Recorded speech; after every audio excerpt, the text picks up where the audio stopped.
Sir ఈ exercise మీరు morning చేస్తారనుకున్నాం, evening ఏదైనా ఎక్సర్సైజ్ ఉంటుందా? నైట్ ఉంటుంది. నైట్ ఉంటుందా? ఓకే. ఏంటంటే మీ నవ్వు మీరేదో అంటే ఏదో ఒక విపరీత ఆలోచనతో నవ్వినట్టు నాకు ఒక చిన్న ఫీలింగ్ వచ్చింది. లేదండి. లేదా? లేదండి. నిష్కల్మషం, ఇన్నోసెంట్ అండి. అది ప్లెయిన్ హార్ట్గా అన్నమాట. సో అయితే మీ హెల్త్ సీక్రెట్ రెగ్యులర్గా మీరు జిమ్కి సంబంధించి కొంత టైం కేటాయిస్తారు. నా హెల్త్ సీక్రెట్ శ్మశానంలో క్షుద్ర పూజలు చేస్తారు. క్షుద్ర దేవతల నుంచి కొన్ని వరాలు తీసుకుని నేను ఎంత ఏజ్ వచ్చినా ఏదో కొంత మెయింటైన్ చేయడానికి నా పూజలు కారణం. ఓకే.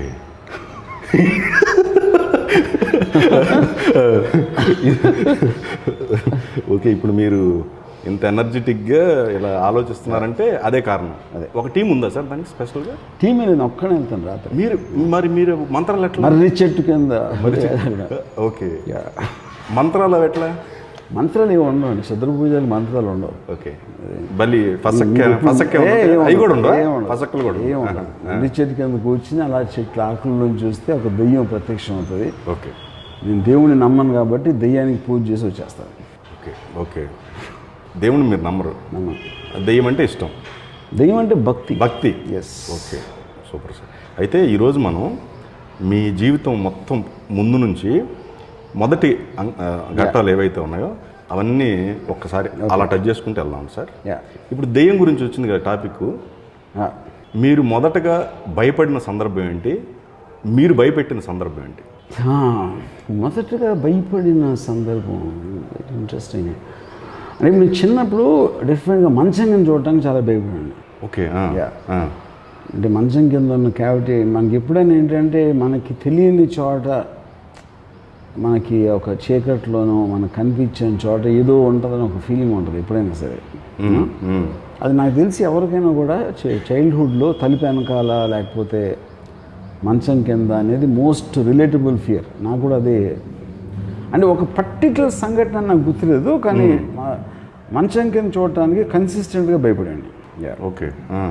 నేను భయపెట్టింది ఫస్ట్ టైం మన ఇంజనీరింగ్ కాలేజ్లో చదువుతున్నప్పుడు మా ఫ్రెండ్ ఒక మాస్క్ ఇచ్చాడు నాకు. చాలా భయంకరంగా ఉండేది. ఇప్పుడు ఆ మాస్క్ పెట్టుకుని ఒక చిన్న గొంగళి కప్పుకొని అలా రోడ్డు మీద కూర్చున్నాను. మీరా? నేనే రోడ్డు మీద కూర్చుంటే రాత్రి నడిచి వస్తూ ఉంటారు కదా, ఇలా చూసి గవ్వుకున్నా ఒక చిన్న. ఓకే. అంటే అది టీనేజ్లో ఉన్నప్పుడు చేసింది అంతే. ఇకపోతే మొదటి అమ్మాయి తర్వాత మీ సైడ్ నుంచి అమ్మాయిని మీరు ప్రేమించింది కావచ్చు, లేదా మీరు ఆ అమ్మాయి మిమ్మల్ని ప్రేమించింది కావచ్చు. అంటే ఐ థింక్ అంటే చాలా బిగినింగ్లో ఇంజనీరింగ్ కాలేజ్లో చదువుకుంటున్నప్పుడు, లేకపోతే ఈవెన్ ఇంటర్మీడియట్ స్టేజ్లో కూడా, అంటే ఆబ్వియస్లీ పేర్లు చెప్పలేను ఎందుకంటే వాళ్ళు ఆబ్వియస్లీ వాళ్ళకి it is not correct on my part. Okay. నా కాలనీలో ఒక అమ్మాయి ఉండేది. అమ్మాయిని I use to love a lot. అప్పుడు మీ మొదటి చెప్పు నాకు తెలిసి ఇంటర్మీడియట్ సెకండ్ ఇయర్ ఉంటుంది అనుకుంటున్నాను. Okay. Intermediate somewhere first year second year. Okay. Okay. So అమ్మాయి మీ వెంటబడిన అమ్మాయి అండి? నా వెంటపడి ఇప్పుడు అమ్మాయి వెంటపడలేదు. పడలేదు? మీరే పడతాం? నేనే ఎప్పుడు పడ్డాను. అదేందండి, మీరు అమ్మాయిలు అంత ప్రేమిస్తూ ఉంటారు, అమ్మాయిలు మీ వెంట ఎందుకు పట్టలేదు? నేనంటే నచ్చలేదేమో. ఓకే. నా మొహం నచ్చిపోయి ఉండొచ్చు, లేకపోతే నా ప్రవర్తన పోసి ఏదైనా అవ్వచ్చు. ఇంకోటి ఆ ఏజ్లో నేను కూడా అంటే ఆ నూనె మేసాలు నేను కూడా అమ్మాయిలాగా ఉన్నాను. చాలామంది యాక్చువల్గా పర్టికులర్ స్టేజ్లో బయట వాళ్ళు మగోడ ఆడితే అర్థమయ్యేది కాదు, ఎస్పెషలీ నా ఇంటర్మీడియట్ ఆ స్టేజ్లో. ఓకే. ఓకే. ఇంటర్మీడియట్ స్టేజ్కి వెళ్ళాం కాబట్టి అక్కడ ఉన్నాం కాబట్టి కాలేజ్ డేస్కి సంబంధించి మీరు గొడవ పడింది కావచ్చు, లేకపోతే మీరు మిమ్మల్ని ఫస్ట్ కొట్టిన సంఘటన కావచ్చు. నన్ను ఎప్పుడు ఎవరు కొట్టలేదండి, కానీ నేను కొట్టిన సంఘటనలు చాలా ఉన్నాయి. దానికి ఫస్ట్ ప్లానింగ్ ఫస్ట్ నేను కొట్టిన engineering college, Siddhartha engineering college. Okay. And ఆ టైంలో ఇప్పుడు హైదరాబాద్ అంటే నాన్ లోకలు హాస్టల్ బయట అవుట్స్ అక్కడ చాలా గ్యాంగ్స్ ఉండే విజయవాడ కాలేజ్లో.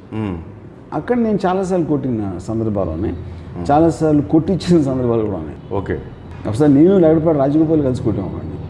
అవునా? మేమిద్దరం స్టూడెంట్స్ అదేలే. మేమిద్దరం కలిసి కొట్టాము. నాన్ లోకల్ పర్సన్ అతను లేక లోకల్ పర్సన్? రాజగోపాల్ అప్పుడు ఆ టైంలో మీ ఇద్దరు మీరు కొట్టిన పర్సన్? కొట్టిన అతను కూడా నాన్ లోకల్. నాన్ లోకలేనా? ఓకే. సో అయితే విజయవాడలో మంచిగా ఉన్నాయండి మీ. ఓకే. నెక్స్ట్ ఆ టైంలో మీకు విజయవాడలో చాలా ఎక్కువ ఉండేది రౌడీజం మేము ఉన్న టైంలో. రైట్. ఈ రంగా నెహ్రూ అందరూ అప్పుడు అవును, కరెక్ట్. 1984, 83 ఆ టైం. అప్పుడు పటమేడ పోలీస్ స్టేషన్ లాకప్లో కూడా వేసాను నేను ఆ టైంలో. జైలుకి వెళ్ళిపోయారు? జైలు అంటే లాకప్లో ఉన్నారు. ఓకే. అప్పుడు ఇంట్లో నుంచి ఏం రాలేదండి? ఎందుకు అసలు ఈ గోల్ ఏంది? ఏమవుతావు ఫ్యూచర్? నాకు మా ఇంటికి లెటర్స్ పంపారు. మా ఫాదరు మా కజిన్ అన్ని పంపారు మాట్లాడటానికి. ఆ టైంలో నేను విపరీతంగా మార్షల్ ఆర్ట్స్ ప్రాక్టీస్ చేసాను బ్రూస్లీ ఇన్ఫ్లుయెన్స్ తోటి. మంచాకు అండ్ ఆల్ దట్ అన్నీ కలిసి. అప్పుడు ప్రిన్సిపల్ లెటర్ రాశాడు, your son has dangerous weapons in his hostel. Dangerous weapons ఏంటంటే నంచాక్స్ అండి. ఓకే. సరే, మొదటి దానికి పని చెప్పాలి సార్ కొంచెం. మీ మొదటి వెన్నుపోటు మీకు తగిలింది కానీ లేకపోతే మీ వల్ల జరిగింది కానీ? అంటే ఇప్పుడు వెన్నుపోటు అనేది బేసిక్గా అండి ఎప్పుడు ఉంటుంది, మీరు ఒక నమ్మక ద్రోహం అనుకోవచ్చండి. ఇప్పుడు నమ్మితేనే ద్రోహం చేస్తారు ఫస్ట్. అప్పుడు నమ్మించేటట్టు చేస్తే మనకు ఒక అడిషనల్ అడ్వాంటేజ్ ఉన్నప్పుడు అది ఇంటెలిజెన్స్ వార్ అంటారు. ఇంటెలిజెన్స్ వార్కి ఫిజికల్ వార్కి ఉన్న తేడా. ఓకే. మీరు తెలివితో అవతల నుండి దద్దమ్మని చేసి మీ వైపుకి విజయం లాక్కోవడం ట్రై చేయటం అనేది మీకు తెలివితో చేసే పని. దాంట్లో వెన్నుపోటు ఒక భాగం అవుతుంది. ఎందుకంటే మీరు ఎప్పుడైనా నమ్మి ఒక మనిషిని పక్కదారి తప్పించి నమ్మించి లేకపోతే వేరే విధంగా ఇన్ఫర్మేషన్ పాస్ చేస్తే అతను వీక్ అవుతాడు. అప్పుడు వీక్ అయినప్పుడు సడన్గా మీకు అసల్ట్ వస్తుంది. And that is a part of any war. మామూలు యుద్ధాలు కూడా ఉంటుంది ఇంటలెక్చువల్ ఇది. ఓకే. సో అప్పుడు మోస్ట్ ఆఫ్ ద టైం దేనికైనా మీరు ప్లాన్ చేసినప్పుడే అది అవుతుంది. గబుక్కుని ఆవేశం వచ్చి కొట్టడానికి ఒక స్పాట్లో జరిగిన దానికి పథకం మీరు ఎప్పుడు వేసినా సరే దాంట్లో వెన్నుపోటు ఒక భాగం ఉంటుంది. కానీ ఇది తెలుసుకునే లోపు మనకు అనుభవం అనేది ఒకటి చెప్పాలి కదా. కానీ బిఫోర్, అందుకని నేను ఫస్ట్ అంటున్నా, ఆ టైంకి మీకు అనుభవం ఇలా కూడా ఉంటుందా అనేది తెలియకపోవచ్చు. వర్క్ ప్రాసెస్ కదండి. ఒకసారి మీరు డెసిషన్ తీసుకున్నాక మీకున్న తెలివితో మీకున్న ఆలోచనతో ఏదో ఒక ఆలోచన అయితే వస్తుంది కదా. అలా జరగలేదంటారా అసలు? మీకు జీవితం మొత్తం మీద చూసుకుంటే ఆ నమ్మక ద్రోహం జరగలేదంటారా? నాకు జరిగింది. అదే నేను చేసేది నాకు జరిగింది. మీరు చేసింది ఉంటుంది. నేను చాలాసార్లు నేను ఎక్కువసార్లు చేసాను. అదొకే, 5 ఉంటాయి లిస్టు. కానీ మీకు చేశారంటే చాలా మామూలుగా గొప్ప విషయం అయి ఉంటుంది అది. ఇప్పుడు ఎన్ని తప్పించుకొని ఎక్కడో దొరుకుతాం కదా. కానీ నాకు నమ్మక ద్రోహం చేసేప్పుడు నాకు కోపం రాదు, నాకు గౌరవం వేస్తుంది. ఎందుకంటే నాకున్న పవర్కి నాకున్న అతి తెలివి నేను అనుకుంటాను కాబట్టి నన్నే చేసాడా అని ఆడ మీద నాకు ఇష్టం పెరుగుతుంది యాక్చువల్గా. నిజమే, కరెక్ట్. అవును. సో అలా అయితే జరిగింది. అది ఫస్ట్ టైం ఏదండి? ఏ ఇయర్, ఏ సినిమా అప్పుడు జరిగి ఉండొచ్చండి? సినిమా అప్పుడు కాదు, నేను అనేది I'm talking about from college days. Okay. అచ్చా. ఓకే. కాలేజ్లో నేను చాలా గ్యాంగ్ ఫైట్స్లో ఉండేవాడిని. అంటే మోస్ట్ ఆఫ్ ది టైమ్ అంటే అప్పుడు ఆల్మోస్ట్ మీకు గ్యాంగ్ ఫైట్స్ అనేది ఒక గ్రూపులకి వాటికి సంబంధించింది కాబట్టి మీకు ఎవరినో నమ్ముతారు ఒక ఇన్ఫర్మేషన్ పాస్ చేయడానికి లేకపోతే ఏదో చేయడానికి, లేకపోతే నా వెనకాల తెలియకుండా వెళ్ళి ప్రిన్సిపల్ నా గురించి చెప్పి ఇలాంటి పాలిటిక్స్ అన్ని ఎక్కడైనా ఉంటాయి. చోట పాలిటిక్స్ ఉంటాయి. సో అమ్మాయి లవ్ దగ్గరకు వచ్చామండి మొదటి. నేను యాక్చువల్గా చాలా స్ట్రాంగ్ పర్సన్ కాదు, ఏది నా కాలేజ్లో వేరే స్టూడెంట్స్తో కంపేర్ చేస్తే. కానీ నేనేం చేసాను అంటే ఒక 10 మంది నా గ్యాంగ్ ఉన్నది అనుకోండి, ఆ 10 మందిలో ఎవడైనా నన్ను ఈజీ కొట్టగలుగుతాడు ఉన్నోళ్ళు.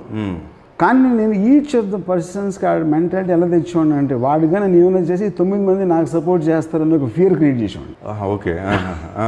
అంటే అప్పుడేంటి 9 మంది బలం నాదైపోతుంది. ఎందుకంటే వాళ్ళు కలవనివ్వకుండా చేయటంలో మీకు తెలివి ఉండాలి. ఓకే. అది పాయింట్.